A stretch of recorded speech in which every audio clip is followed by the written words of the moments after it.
hundreds of targets in Iran, including Revolutionary Guard facilities.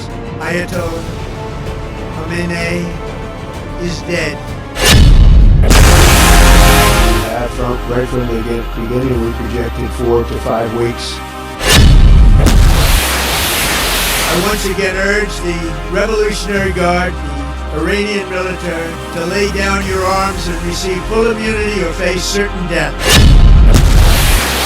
The Iranian Revolutionary Guard, the military, and the police to lay down their arms. They're only going to be killed. It's announced that we knocked out 9 ships plus their naval, literally minutes.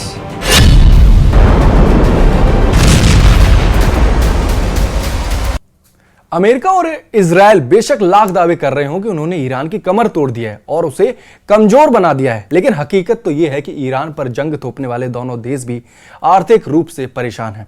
Iran द्वारा दागे गए एक सस्ते drone को रोकने के लिए उन्हें लगभग 15,000 गुना अधिक खर्च करना पड़ रहा है। ड्रोन की कीमत कुछ भी नहीं, जबकि उन्हें रोकने वाला सिस्टम बहुत खर्चीला है। कुल मिलाकर अमेरिका इजराइल आर्थिक रूप से तो घाटे में ही जा रहे हैं। अभी तक आपने कार बाइक के बारे में सुना होगा कि वह कितनी किफायती है, लेकिन अब यह बात युद्ध के मैदान तक पहुंच चुकी है।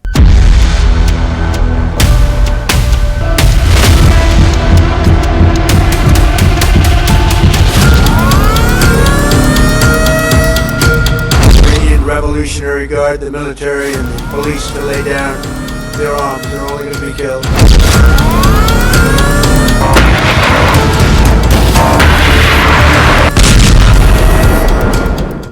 अब बात इसकी हो रही है कि किसके पास कितनी किफायती हथियार हैं और कौन उन्हें सस्ते हथियारों को रोकने के लिए महंगे हथियार चला रहा है। हम बात कर रहे हैं ईरान इजराइल जंग की। इस जंग में अमेरिका और इजराइल काफी महंगे हथियार इस्तेमाल कर रहे हैं, जबकि ईरान काफी सस्ते। अब लागत के इस भारी अंतर पर दुनिया भर में चर्चा भी होने लगी है।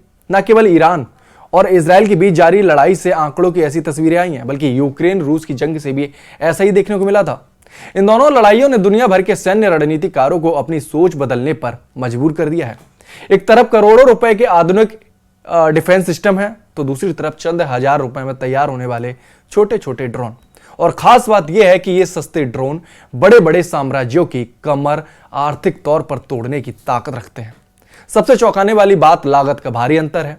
सैन्य विशेषज्ञों के अनुसार पश्चिमी देशों के सामने आज सबसे बड़ी चुनौती यह है कि वे एक 16 लाख यानी कि $20,000 की कीमत वाले मामूली ईरानी शाहिद ड्रोन को रोकने के लिए अपनी सबसे कीमती मिसाइल खर्च कर रहे हैं। उदाहरण के तौर पर एक अमेरिकी पैट्रियट मिसाइल की एक बार की फायरिंग का खर्च करीब 25 करोड़ रुपए यानी कि $3 मिलियन आता है। इसका सीधा मतलब यह है कि दुश्मन को रोकने के लिए रक्षक देश को करीब 15,000 गुना ज्यादा पैसा खर्च करना पड़ रहा है।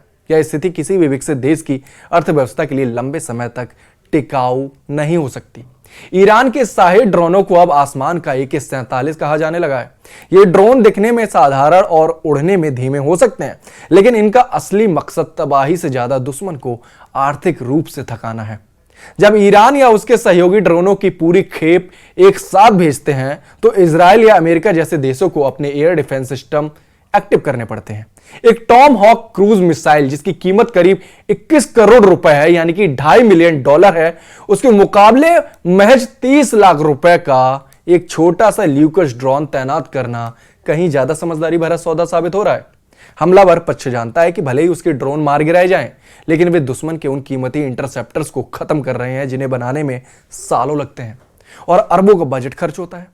जमीनी जंग में भी यही कहानी दोहराई जा रही है। यूक्रेन के युद्ध क्षेत्र में देखा गया है कि महज 33,000 से 42,000 रुपए यानी कि $400 से $500 की लागत वाला एक छोटा FPV ड्रोन जिसे रिमोट से चलाया जाता है, रूस के सबसे आधुनिक T-90M टैंक या अमेरिका के अब्राम्स टैंक को तबाह कर रहा है। एक औसत आधुनिक टैंक की कीमत 37 करोड़ से 66 करोड़ रुपए तक जाती है के बीच होती है, जबकि एक मामूली सा ड्रोन इतने महंगे टैंक को कबाड़ में तब्दील कर देता है, जो युद्ध का पूरा अर्थशास्त्र ही बदल रहा है। अकेले जनवरी के महीने में यूक्रेन ने ऐसे हजारों ड्रोन हमले किए जिन्होंने साबित कर दिया कि अब महंगे तोपखाने के बजाय ये सस्ते शिकारी ज्यादा असरदार हैं। हालांकि कुछ विशेषज्ञों का यह भी मानना है कि सस्ते होने का मतलब हमेशा जीत नहीं होता।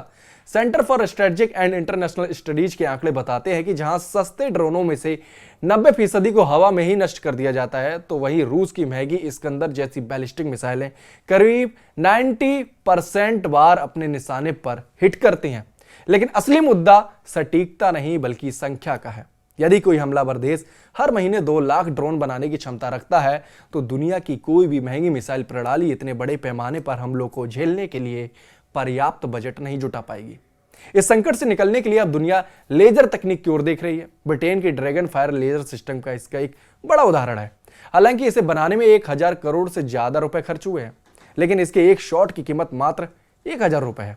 यह तकनीक भविष्य में उन सस्ते ड्रोनों को मुकाबला करने का एकमात्र रास्ता हो सकती है। अंततः ईरान और इजराइल के बीच की यह जंग दुनिया को यह सिखा रही है कि आने वाले समय में वही देश सुरक्षित रहेगा जो न केवल टेक्नोलॉजी में आगे होगा, बल्कि अपने दुश्मन को सस्ते में हराने का हुनर भी रखेगा।